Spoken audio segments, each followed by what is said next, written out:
Dr. Vanessa Lapointe. I want to say that's so French. Lapointe.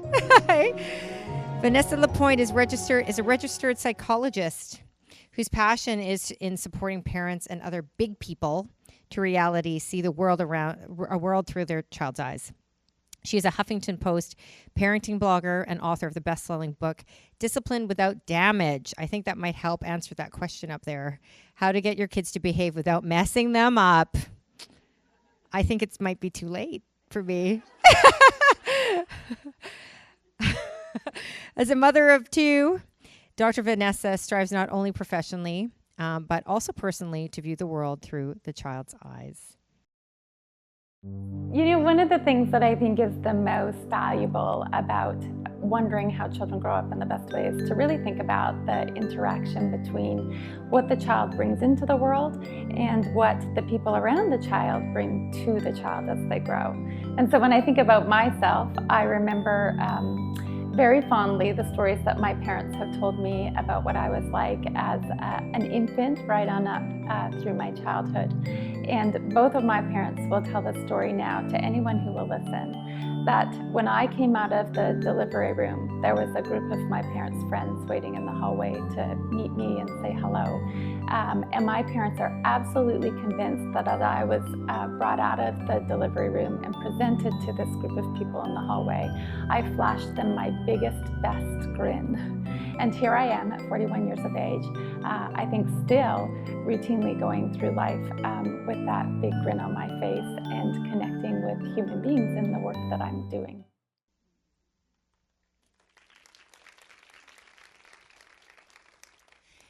It's actually not like possible for a newborn infant to smile because you don't have the cognitive capacity to do that. But my parents are convinced that that's what's happened. And if you were to talk to them about that, they would not be at all surprised that I ended up in the profession that I did, doing the sorts of things that I do, connecting with human beings and sort of sharing that energy back and forth. One of the things that's come along with being a psychologist, and I've spent part of my career specializing in infant psychology, so working primarily with kids who are 6 and younger, is that I got to learn a lot about the brain and how the brain grows and how the brain develops and what science, contemporary science, has to offer us in terms of our understanding about what brains need so that children can grow in the best possible way. And so I'm sharing this slide with you to sort of illustrate some of what happens in the very young brain. And we have babies everywhere in the theater today. So you can imagine in the moment that they're sitting here in front of you, those little babies are growing 700 new neurons per second. That's like a gajillion, quadrillion, bazillion to the power of infinity neurons by the time you go home today, right? And so if we think about that, the neuroplasticity or the brain's openness to external influence in the early years, especially for our very young children, is profound in a mind-blowing kind of way. And the upshot of that is that it means that the brain is profoundly open to wonderful influence when we can set the world up in a way that really resonates with what children respond to and what their brains love. It also means, on the flip side, that the brain is equally open to negative influence. As all of those neurons grow and the brain figures out what are the pathways that are important and what are we going to focus on as we continue to grow this human being. And so you can see by the time an infant reaches their second birthday, how much more densely populated the brain is in terms of neural connections, right? And it's not that so many new neurons are growing, although that's certainly part of it, but that the neurons that exist are branching out and they're sending out feelers to other neurons so that there's all this crossover in terms of connections, which is why when we're working with young children, there's a lot of overlap in terms of different developmental domains. And so as a psychologist, if I know that the emotional needs of a child haven't maybe been met, there's probably a good chance that there's going to be maybe some speech and language stuff happening and other things going on alongside that because of how the brain is growing. And then something really interesting happens. And you can see the ages here: birth, 6 years, and then 14 years. And what's happening as they get older, it's not that they're losing brain cells, although you might think that if you're parenting an adolescent. I have a 12-year-old son at home who's going to be 13 in a couple of months. I just bought him brand new school shoes, size 14. Yeah, they told me I need to special order the next pair, and they need 4 weeks notice. So I'm starting to live this a little bit, but it's not that they've lost neurons, it's that the brain is becoming now specialized, okay? And so when they were younger, there was this prolific growth, which is awesome because it gives them a lot of potential and a lot of possibility. But as they get into the teen years, what's happening is the brain is starting to figure it out, and it's getting really smart, and it's knowing what to prune out because it's not needed anymore. And so think about the opportunities that kids have for things like learning self-control and learning regulation, so that when they have a meltdown or they're frustrated about something and we respond to them with compassion and we respond to them with empathy, we show their brain how to be fired up and how to calm down. And if that gets practiced, like, I don't know, 57 times before bedtime tonight, if that gets practiced really regularly, guess what's getting saved when the brain goes through its pruning stage? All of that good stuff, right? Psychologists like to talk about this as serve and return. And so it's like reciprocal communication. The child sends a bit out, and you respond in kind. And how you respond has a profound impact on how that brain is going to grow and develop over the years. And so then we think about, well, what does it take then to get into a brain of a child and grow it up in a way that's going to really work, that's going to resonate, that's going to be what nature intended? And so science has given us an answer to this as well. And if we were to sort of do a poll of everybody in this room and ask them the question of the children that you are here representing today, what do you dream of for them? So if you think about when they're 37 years old, what do you want life to be like for them? And if we were to sort of collate all your answers and take a look at all of those answers, probably what we would find is that most of you would say things like, I dream of my child becoming a 37-year-old who's happy. I dream of my child becoming a 37-year-old who can be engaged in deep and meaningful relationships with other human beings. We are a social species by design, and we need that connectivity with other people in order to really feel fulfilled, right? I dream for my child when they are 37 that they will be a contributing member of the world that we live in. I dream for my child when they are 37 that they will be successful in whatever way you're defining success.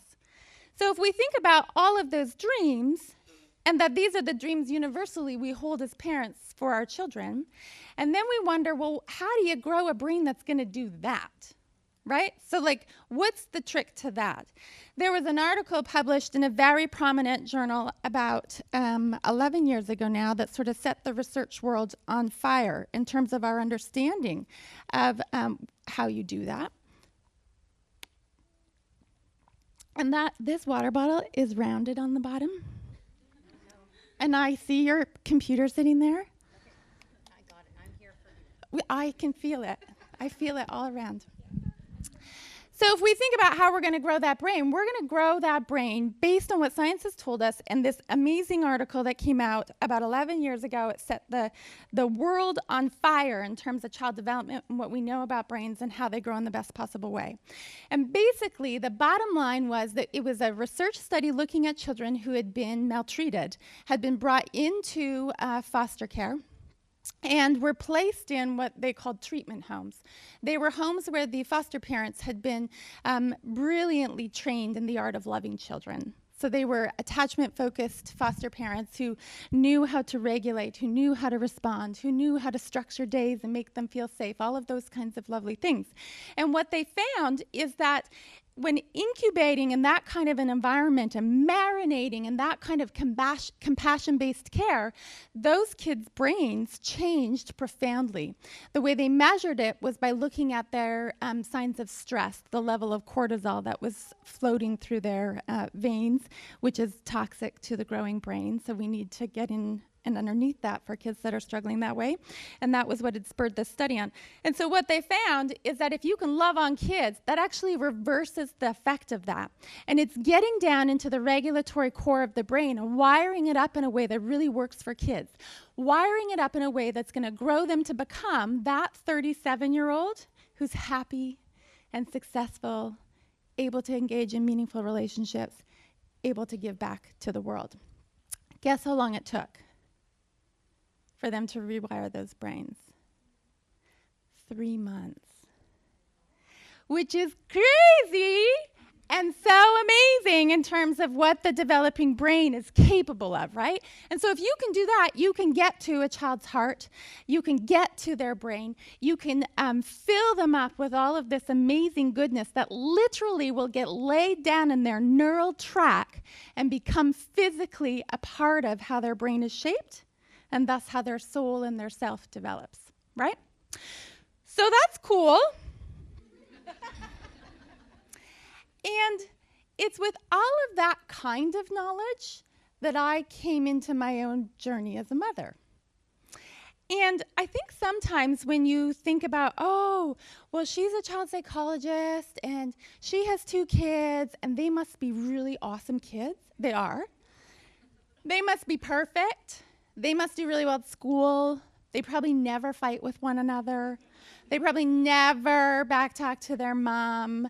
They've probably never had a tantrum, right? You'd think about all of those kinds of things. And I'll tell you, when my kids were young and I'd be at the playground, there was no faster way to clear that playground than to answer honestly the question, so what do you do for work? You just don't tell people. You don't tell them that you're a child psychologist because you will have no play dates and nobody will ever invite you over for dinner. They all think you're psycho. You also, when you're on an airplane and you're stuck beside people, you do not tell them. You don't tell them what you do, because then it's free therapy for the 5-hour flight to Toronto. So the thing is, it's a little bit of an occupational hazard to come into motherhood with the weight of all of this information bearing down on you, right? Because now I know, like every day when I wake up, I know that if I get to be like yelly shouty mom at my kids, like I just affected some neurons. Right? And I know that. And I have no excuse around it because then I go to my office and people pay me like a lot of money on an hourly basis to tell them why it's really important not to be yelly shouty and all those kinds of things. And then they go shopping at Save On the weekend if they happen to live in South Surrey where I live, and they see that it's my kid in aisle 5 having the meltdown because I won't buy the blue Kool-Aid. Right? And so that's a little bit of a challenge. And I think that sometimes people believe that everything's sunshine and roses in my house because I'm a child psychologist. You might have the misbelief that this is what my life always looks like. Those are my boys. That was a couple years ago now, in this like pastoral setting with perfectly filtered light, right? We went home after that to the home-cooked meal that I had prepped in no. We probably stopped at McDonald's or somewhere fast food on the way home. This is not the reality of my world. And for anybody who knows me personally, and if you've been to a workshop of mine before, you will have heard stories. If you happen to be a client of mine, you will know that I share very freely my own journey as a mother, because the point is, it's not actually supposed to be perfect. That's not childhood, and that's not what grows brains in the best possible way. It's the ups and downs and the ins and outs and the interesting parts of life that allow us to have opportunity to kind of flow into our children's lives and do for their brains what is needed.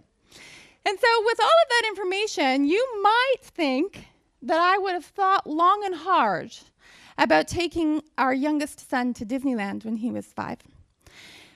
You know, they talk about dandelion children and orchid children. I don't know if you've ever heard that expression, with dandelion children being kids that kind of just like roll with the punches and they're pretty robust that way. And then there's orchid children who are intensely sensitive, often kind of like too bright for their own good, but are beautiful and do amazing things. So my youngest son is an orchid child. And he's beautiful and he does amazing things and he's so interesting. Disneyland for an orchid child is not the happiest place on earth. It is like this like overwhelming, intense exposure to way too much stuff all at once. And so by the end of the first day, we didn't know it at the time, but he had developed a migraine. The other thing that we learned at the end of the first day was we're exiting, at the end of the day, everybody has to like file out of the park. So you're in this line and it's kind of dark. And he's got this migraine. He's very unwell. And so he threw up in the lineup. And Disneyland has a code V, they call it. They call the code V. People like came up out of the ground. They form a vomit circle around the vomit. They have a water thing that they spray, and then the suction thing, and it's like 37 seconds later, it's gone. It's all disappeared. But this is us. We spent, we spent the whole next day in the hotel room, ordering room service. This is us after the pumpkin patch when I just couldn't deal with the fighting anymore, and so we had stopped for ice cream. This is us look at their faces here. So this is in New York City, the beginning of August, this past summer. They were not getting along so well, and we were riding the subway, which is like you descend into the depths of hell. It's so hot, and it smells terrible, and there's a million people, and everybody was miserable, and they were miserable with each other. And so we had a little photo to capture for time and all eternity how awesome the trip to New York was. So you get it's not sunshine and roses. I am the first person to admit that I am a hot mess on many a day and many a moment in my home. It is not perfect, and it doesn't need to be perfect. And as I've sat through all of the other speakers today, I've been like, oh, but that's my talk. Oh, but that's my talk. Hold on, that's my talk. Because I think that's probably a resonating theme with many of us as moms and parents, is that we feel like it has to be. And because we are in the information age where we have access to so much of this knowledge, and we can Google stuff, and we can look it all up, and we can read books, really great books. We can do all these kinds of things, but we're overwhelmed by all of that information. And so what I wanted to do in terms of leaving you with something that I hope will resonate and feel valuable to you today is to just sort of cook it down to 3. And in cooking it down to 3, they're not really things that you're going to go home and do. They're just things that you're going to think about as you continue to journey on in your role as moms. And so the first of these is to think about what it means to be good enough. And in the developmental literature, when we look at what children need, and we know that they need an emotional relationship with at least one caring adult to grow up in the way that nature intended. We know that beyond a shadow of a doubt, it is a basic human need for all children, all humans, everywhere. And so knowing that, of course, the pressure is on for this amazing relationship to grow and develop and blossom. But if you look at the literature, we've come up with this phrase, good enough. You only actually need to be the good enough mother, the good enough parent.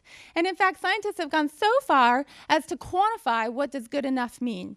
And if you were to look at interactions, so if we can sit in a room with a mother and her child and actually code their interactions. I'm not doing that right now to any of you. So if you have babies here, like I'm off the clock. I'm not doing that right now. But we can code their interactions, and we can get a flavor of the relationship and a flavor of what's going on and how it's all looking. And when we look into this, we see that for children who have what we call secure relationships or secure attachment relationships with their caregivers, they're actually only rock solid, 100% attuned between parent and child 30% of the time. That's it, guys. 3-0 and go, right? 30% wins. The rest of the time, you're falling out of connection. You're working your way back into connection. Whoop, you fell out of connection again. You're going to spend most of your journey over here. There's only going to be about 30% when it's all going really well, 30% where you've got your game on and it's really feeling solid and working out well. And so I think if we can just sort of refocus on what does it mean to be a good parent, a good mom? What does it mean to really grow and build and nurture that relationship with your littles? It means 30%. And the rest of the time you must be generous and gracious with yourselves around how it's all looking and feeling. Number 2, if I were to tell you what is the one question that I get asked most often as a child psychologist, it starts like this. What do I do when? What do I do when my kid hits his brother? What do I do when my child's melting down at the grocery store because I won't buy them the Kool-Aid in aisle 5? What do I do when my child backtalks to me? What do I do when my kid ignores his curfew? What do I do? What do I do? What do I do? What do I do? And the thing is, we're kind of asking the wrong question. The wrong question is not what should you do? That's the wrong question. The question shouldn't be what should you do? The question actually needs to become how should I be? And so if I were to use this as an example, let's say you go home tonight, and I hope this doesn't happen to any of you, but let's say you go home tonight and your doorbell rings at like 8:30, and on the other side of your door is your best friend in tears, sobbing inconsolably. Do you need to phone a psychologist and ask them what you should do? Right? You don't. You would be compelled by instinct because you're a social species by design. You would immediately fling that door open. You would throw your arms around your friend or however it is that you're comfortable consoling another human being who's obviously in distress, and you would take it on, right? You wouldn't need me to write you a to-do list like step 1, step over the threshold. Step 2, open your arms wide. Step 3, close them gently and then more firmly for 7 seconds. You wouldn't need that. Why? Because it would come out from inside of you. You would have that there. Same for your child who's melting down in the grocery store. Same for your child who's become frustrated with being a little brother or a big brother, and so is lashing out of anger or upset. You have to have that seed down inside of you and just be and allow it to come out of you and to flavor and inform your interactions from there. And don't get bogged down in the how do I do this, right? We can spend so much of our time trying to perfect that when really we just need to erase all of it, sit with who we are in here, and be for our children what human beings need to be for each other. And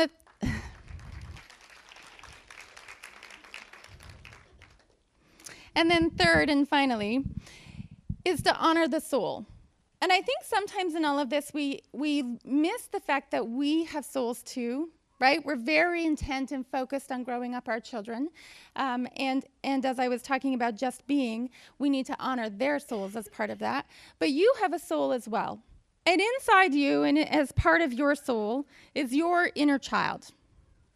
In there lives your experiences of your childhood and what that was flavored like and what that looked like. And you've now taken on the form of an adult who's now loving on another little human being. And what's inside of you is going to flavor that. And it's going to come out and become part of the relationship.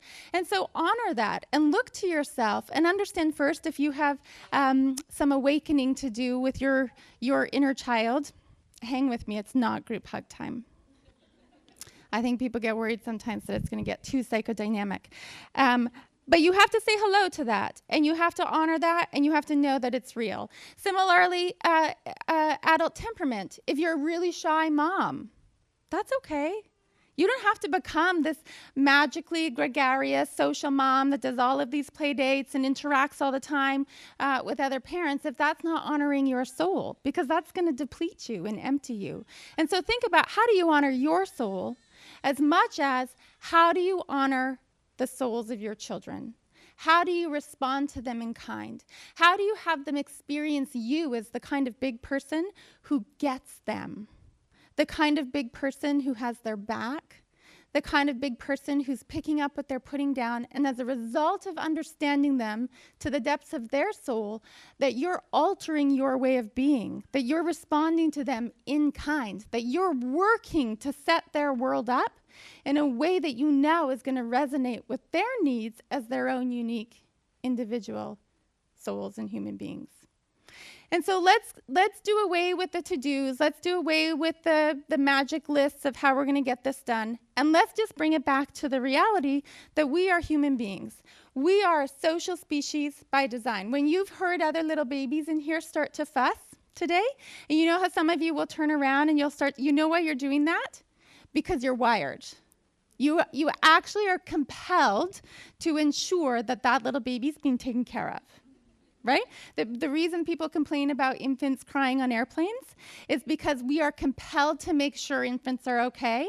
And when they're crying and they're not our infant and we have no control over that and we can't fix it, it makes us really uncomfortable.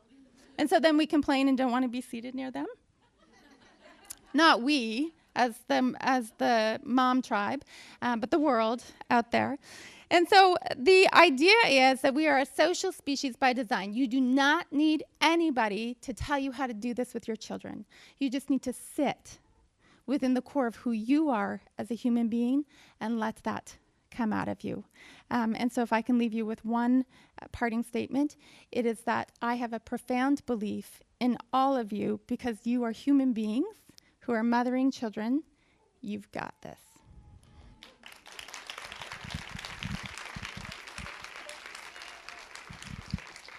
Q&A. Yeah, awesome, yeah.